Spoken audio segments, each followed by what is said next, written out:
Now, since 1994, there have been something like 100 race-based laws that have been implemented in South Africa.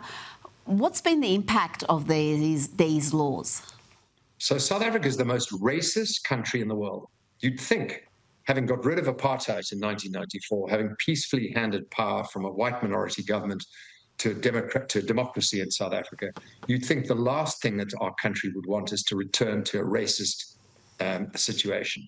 But the ANC government has instituted 114 race-based laws since 1994, and they're doubling down. They're increasing them under the guise of transformation. But what is black economic empowerment? Theft. What is expropriation without compensation? Theft. The ANC government has instituted racism in order to basically break and steal the economy.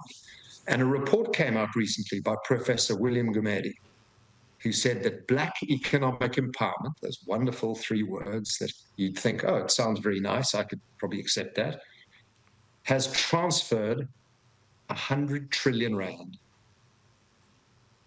to 100 families in the last 24 years. The ANC has run our country for 24 years, have introduced 114 race-based laws since 1994, and there's economic genocide taking place, not just against white people, but against colored people and Indian people as well. It's horrific. We're on the edge of economic collapse, on becoming a failed state, thanks to the ANC. Now, Rob, you're in the country, you're in Australia. What would your message be to our Prime Minister, Anthony Albanese, about what's happening in South Africa and what he can do to exert some pressure? Because we saw during apartheid, great pressure exerted on South Africa to change its ways. Other than Donald Trump, no one else seems to be speaking about this. Well, I don't have much faith in leftist governments like Canada and Australia to actually say or do anything.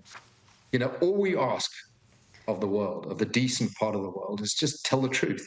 Just tell it like it is. And Donald Trump has basically stood up and said, I'm not happy with what's going on in South Africa. I'm pointing a spotlight on the country, and we're going to make sure that punishment fits the crime.